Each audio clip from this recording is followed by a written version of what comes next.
And the skies above Indianapolis parted, and the angels began playing their harps. And Omar Khan descended and spoke to us, and he delivered unto us actual stuff to talk about. Good morning to you. Good, blessed Wednesday morning. I'm Dejan Kovacevic of DK Pittsburgh Sports, and this is a fresh and vital episode of Daily Shot of Steelers, which comes your way every weekday morning. If you're interested in the other two teams that I cover in town, I also offer daily shots of Penguins and Pirates that I hope you'll also check out. Omar is not necessarily the most elegant of orators, nor the most dynamic, nor, because he's a GM, the most forthright. However, he had stuff to say that was of interest. He talked about the quarterbacks. He acknowledged having had talks with the representatives for both Justin Fields and Russell Wilson. He let it be known that Broderick Jones will be at left tackle for the 2025 season, which means, of course, that Troy Fautanu would be at right. He also had this to say about George Pickens in response to a question from our reporter on the scene, Chris Halleck of DK Pittsburgh Sports. Sure. I had a really solid exit meeting with GP, and I can tell you that he has a desire to be great. He has a desire to be great here. We have a desire for him to be great and to be great here. With respect to the contract, we won't discuss that publicly, and usually those things are addressed at a later date. So, I mean, that's semi-newsy for this sort of event. And for anybody who doesn't follow this stuff obsessively, Khan, like Kevin Colbert before him, doesn't speak with the media at all from the end of training camp until this day, the day that everyone gets together for the NFL scouting combine. And that is a long time not to hear from any team's GM. I got to tell you, as much as those three items and a handful of others resonated with me in terms of what their news relevance was, I was a lot more struck by something else that I at least think I picked up on over the course of this 12-minute session. That was this. Omar sounded ticked off. And I'm not just saying that because whenever he spoke about the big collapse, he used a lot of the same strong terminology that Mike Tomlin and Art Rooney had before him in their own end-of-season press gatherings. It felt like, and don't hold me to this and don't even necessarily take this too seriously, but it felt like he was mad. Like he realizes that some things have gone wrong, and he feels as if they're correctable, as if the course that he's taken to date is correctable. And if so, that's admirable. That's the right approach. That's what you want, because he has made mistakes. He has had his swings and misses, and he has had his settings where maybe most curiously he's waited forever to address something that really needed to be addressed. Wide receiver 2, but also other developments, things that maybe aren't top of mind for most fans when it comes to on-field performance. But can I just throw one out here, like one little example? How would you like to be the GM who drafted Roman Wilson only for multiple different situations seeming to arise beginning in training camp all the way through the end of the season that would barely allow for the kid to get a helmet or to earn a helmet? How would you like to be the GM who, upon signing Patrick Queen, who I like, by the way, a lot, prefacing this on purpose, but you do so amid hearing, well, he's nothing without Roquan Smith. Roquan made him in Baltimore. You'll see that when they're separated. And then Queen shows up and he has his struggles. He really does. More so early than late, but there were enough of them throughout. How would you like to be the one who's adding all this talent on the offensive line using heavy draft capital, using all kinds of dollars, only to have it turn out the way that it did. And I'll go ahead and touch the big topic.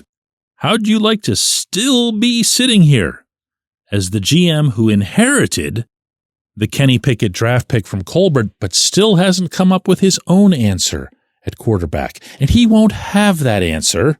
You knew I was going to bring this up, unless they go ahead and sign Fields. Omar said himself yesterday that the push is on for points. The push is on to make the offense better. And he acknowledged, what's glaringly obvious to everyone, that has to begin at quarterback. Now, I know who the people inside the building want. I'm not guessing at it. I also know why they want Justin, as well as why they don't want Russ. So the person upon whom it's incumbent to do the right thing and to sign the right quarterback is this GM. And if he doesn't do it now, meaning before the NFL's legal tampering period begins in a few days, he runs the risk of anybody just ponying up some ridiculous contract. Then he'd be way off course, way off course, and probably kicking himself again at this same session a year from now. When we come back, J1Q. This segment of Daily Shot is brought to you by our good friends at Mike's Beer Bar. They're located on Federal Street, directly across from PNC Park. Mike has more than 500 beers on tap, including from more than 50 local breweries. Stop in and say hello. Tell Mike we sent you. Mike's Beer Bar.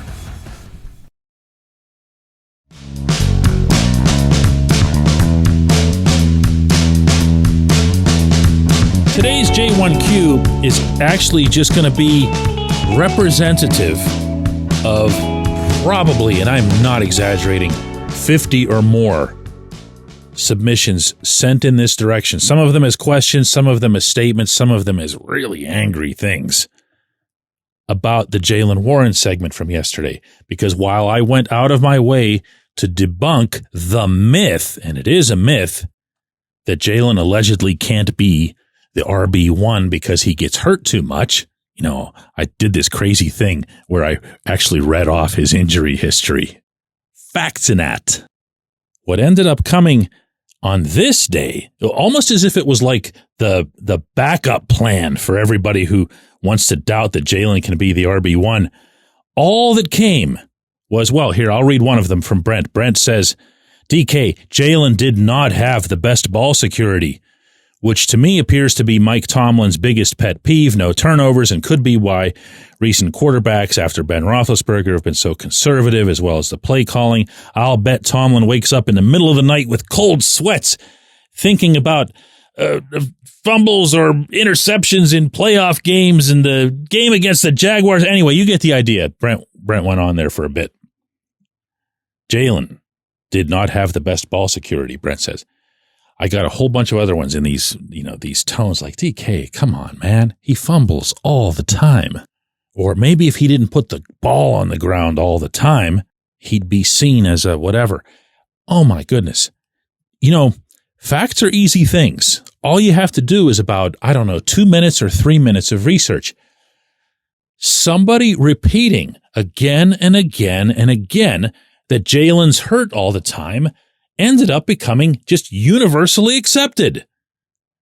Well, also, and semi-related, everybody repeating for the longest period now, and I've heard it a million times, that Jaylen just fumbles like crazy and can't be trusted. There's nothing to support that. In 3 full NFL seasons, he has lost 3 fumbles. I'll give you a little help with the ratio there. Yeah, that's 1 per year. And think about his running style. Think about how direct he is. Think about how aggressive he is, how physical he is. And think about the 1 fumble that he had this season when he was carrying dudes down the field with him. If he was guilty of anything on that sequence, it's just that he should have gone down. You're going to hold that against him? That's the strike? And out of those 3, count them, 1, 2, 3 career fumbles that he's lost, one of them was in the rain. Okay, you say, but Najee Harris never fumbled.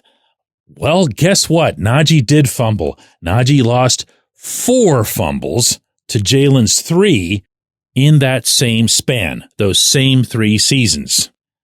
Now you counter, well, Najee obviously had a lot more carries.